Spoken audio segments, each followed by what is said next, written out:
जय श्री राधे। प्यारे दोस्तों, आपका अपने चैनल भक्ति सरोवर में हार्दिक स्वागत है। आज हम श्रवण करेंगे बैसाख पूर्णिमा की व्रत कथा। यह व्रत कथा सुनने से हमें संपूर्ण पापों से मुक्ति मिलती है और पुण्य की प्राप्ति होती है। आपसे विनती है, आप मेरी वीडियो को अंत तक जरूर सुनिए, जिससे आपको संपूर्ण व्रत कथा का पुण्य प्राप्त हो सके। और आप मेरे चैनल पर नए आए हैं तो चैनल को सब्सक्राइब कीजिए और बेल आइकन को जरूर दबा लीजिए। आइए अब हम श्रवण करते हैं बैसाख पूर्णिमा की व्रत कथा। द्वापर युग में एक बार यशोदा माँ ने श्री कृष्ण से कहा कि वे सारे संसार के उत्पादनकर्ता पालनहारी हैं। वह उन्हें ऐसा व्रत बताएं जिसको करने से मृत्युलोक में भी स्त्रियों को विधवा होने का भय ना रहे और वह व्रत सभी मनुष्यों की मनोकामनाएं पूर्ण करने वाला हो। श्री कृष्ण जी ने उन्हें एक ऐसे व्रत को विस्तार से बताया कि सौभाग्य की प्राप्ति के लिए स्त्रियों को 32 पूर्णिमाओं का व्रत करना चाहिए। यह व्रत अचल सौभाग्य देने वाला और भगवान शिव के प्रति मनुष्य भक्ति को बढ़ाने वाला व्रत है। यशोदा जी कहने लगे कि इस व्रत को मृत्युलोक में किसने किया था। श्री कृष्ण ने कहा कि इस भूमंडल पर अनेक प्रकार के रत्नों से परिपूर्ण कातिका नाम की एक नगरी थी। वहाँ चंद्रहास नामक राजा राज्य करता था। उसी नगर में धनेश्वर नाम का एक ब्राह्मण था और उसकी स्त्री बहुत सुंदर थी, जिसका नाम रूपवती था। दोनों ही उस नगरी में बड़े प्रेम से रहते थे। उनके घर में धन धान्य आदि की कोई कमी नहीं थी, परंतु उनको बहुत बड़ा दुख था कि उनकी कोई संतान नहीं थी। एक समय एक बड़ा योगी उस नगरी में आया।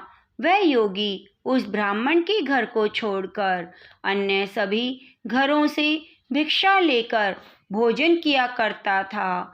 वह रूपवती से कभी भिक्षा नहीं लेता। एक दिन वह योगी रूपवती से भिक्षा न लेकर किसी अन्य घर से भिक्षा लेकर गंगा किनारे जाकर प्रेम पूर्वक खा रहा था। तभी धनेश्वर ने योगी को ऐसा करते हुए देख लिया। अपनी भिक्षा के अनादर से दुखी होकर धनेश्वर योगी जी से कहता है कि वह सभी घरों से भिक्षा लेते हैं, लेकिन उसके घर से कभी नहीं लेते। इसका क्या कारण है? योगी ने कहा कि निसंतान के घर की भीख पतितों के अन्न के समान है, और जो पतितों का अन्न खाता है वह भी पतित हो जाता है, क्योंकि वह निसंतान है। इसलिए पतित हो जाने के भय से उसके घर से भिक्षा नहीं लेता। धनेश्वर यह बात सुनकर बहुत दुखी हुआ और हाथ जोड़कर योगी के पैरों में गिर गया और कहने लगा कि यदि ऐसा है तो वह उसे पुत्र प्राप्ति का उपाय बताएं। वे सब कुछ जानने वाले हैं, उस पर अवश्य कृपा करें। धन की उसके घर कोई कमी नहीं, लेकिन कोई संतान ना होने से वह बहुत दुखी है। यह सुनकर योगी जी कहने लगे कि उन्हें चंडी की आराधना करनी चाहिए। घर आकर उसने अपनी स्त्री से पूरी बात कहकर स्वयं वन में चला गया। वहाँ उसने चंडी की उपासना शुरू कर दी और उपवास भी किया। चंडी ने 16वें दिन उसको स्वप्न में दर्शन दिया और कहा कि उसके यहाँ पुत्र होगा, परंतु वह 16 वर्ष की आयु में मृत्यु को प्राप्त हो जाएगा। यदि वह दोनों स्त्री पुरुष 32 पूर्णिमाओं का व्रत विधि पूर्वक करेंगे तो वह दीर्घायु होगा। उसका सामर्थ्य है आटे के दिए बनाकर भगवान शिव का पूजन करे, परंतु पूर्णिमा के व्रत 32 होने चाहिए। प्रातःकाल होने पर स्थान के समीप एक आम का वृक्ष दिखाई देगा। उस वृक्ष पर चढ़कर फल तोड़कर शीघ्र उसे अपने घर चले जाना और अपनी स्त्री को सारा वृत्तांत बताना। ऋतु स्नान करने के बाद वह स्वच्छ होकर श्री शंकर भगवान का ध्यान कर उस फल को खा ले, तब शंकर भगवान की कृपा से वह गर्भवती हो जाएगी। जब वह ब्राह्मण प्रातःकाल उठा तो उसने एक स्थान के पास ही आम का वृक्ष देखा जिस पर बहुत सुंदर आम का फल लगा हुआ था।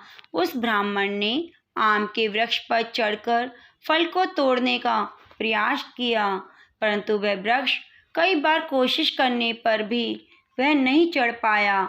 तब उस ब्राह्मण को बहुत चिंता हुई और वह विघ्न विनाशक श्री गणेश भगवान जी की वंदना करने लगा। वह उस पर कृपा करके इतनी शक्ति दे कि वह अपना मनोरथ पूरा कर सके। इस प्रकार गणेश जी की प्रार्थना करने पर उनकी कृपा से धनेश्वर वृक्ष पर चढ़ गया और उसने सुंदर आम को तोड़ लिया। उस धनेश्वर ब्राह्मण ने जल्दी से घर जाकर अपनी स्त्री को वह फल दे दिया और उसकी स्त्री ने अपने पति के कहे अनुसार उस फल को खा लिया और गर्भवती हो गई। देवी जी की असीम कृपा से एक अत्यंत सुंदर पुत्र उत्पन्न हुआ जिसका नाम उन्होंने देवीदास रखा। बालक शुक्ल पक्ष के चंद्रमा की भांति अपने पिता के घर में बड़ा होने लगा। भगवान की कृपा से वह बालक बहुत ही सुंदर, सुशील, विद्या पढ़ने में बहुत ही निपुण हो गया।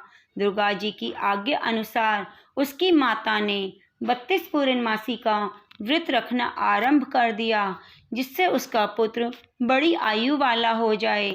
16वां वर्ष लगते ही देवीदास के माता पिता को बहुत चिंता हुई कि कहीं उनके पुत्र की मृत्यु ना हो जाए। उन्होंने अपने मन में विचार किया कि यदि वह दुर्घटना उनके सामने आई तो वह कैसे सहन करेंगे।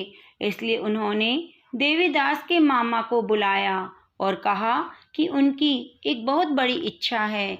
देवीदास 1 वर्ष तक काशी जी में जाकर विद्या का अध्ययन करे, उसको कभी अकेले नहीं छोड़ना, इसलिए वह साथ ले जाएं।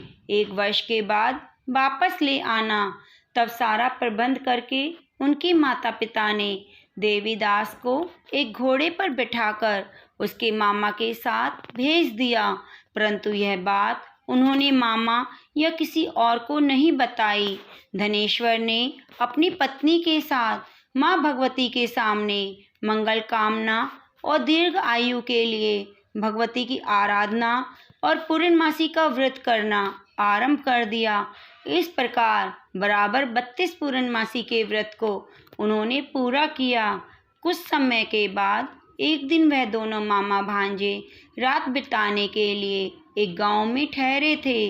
वहां पर एक ब्राह्मण के सुंदर लड़की का विवाह होने वाला था। लड़की देवीदास के साथ विवाह करने के लिए कहती है, लेकिन देवीदास अपनी आयु के बारे में बताता है और कहता है उसकी आयु बहुत कम है। लड़की ने कहा कि जो गति उनकी होगी वही उसकी होगी। इसके बाद देवीदास और उसकी पत्नी दोनों ने भोजन किया। सुबह देवीदास ने अपनी पत्नी को 3 नगों से जड़ी हुई एक अंगूठी रुमाल दिया। बोला उसका मरण और जीवन देखने के लिए एक पुष्पक वाटिका बना ले, और यह भी कहा जिस समय और जिस दिन उसका प्राणों का अंत होगा ये फूल सूख जाएंगे और ये फिर से हरे हो जाएं तो जान लेना कि वह जीवित है। भगवान श्री कृष्ण कहते हैं, इस प्रकार देवीदास काशी जी विद्या अध्ययन करने चला गया। जब कुछ समय व्यतीत हो गया तो काल से प्रेरित होकर एक सर्प रात के समय उसको डसने के लिए वहां आया। उस विषधर के प्रभाव से उसके शयन का स्थान चारों ओर से विष की ज्वाला से विषैला हो गया, परंतु व्रत के प्रभाव से उसको काट नहीं पाया, क्योंकि पहले ही उसकी माता ने 32 पूर्णमासी का व्रत रखा था। इसके बाद स्वयं काल वहां आ गए, उसके शरीर से प्राणों को निकालने की कोशिश करने लगे, जिससे वे बेहोश होकर पृथ्वी पर गिर गए। भगवान की कृपा से उसी समय माँ पार्वती के साथ भगवान शंकर वहां आए। उस दशा में देखकर पार्वती जी ने भगवान से प्रार्थना की और कहा कि इस बालक की माता ने पहले ही 32 पूर्णमासी का व्रत किया है और वह उसे प्राण दान दें। इस प्रकार शिवजी उसको प्राण देते हैं। इस व्रत के प्रभाव से काल को भी पीछे हटना पड़ा। देवीदास स्वस्थ होकर बैठ गया। उधर उसकी स्त्री उसके काल की प्रतीक्षा किया करती थी। जब उसने देखा वाटिका हरी भरी हो गई तो वह जान गई कि उसके पति को कुछ नहीं हुआ।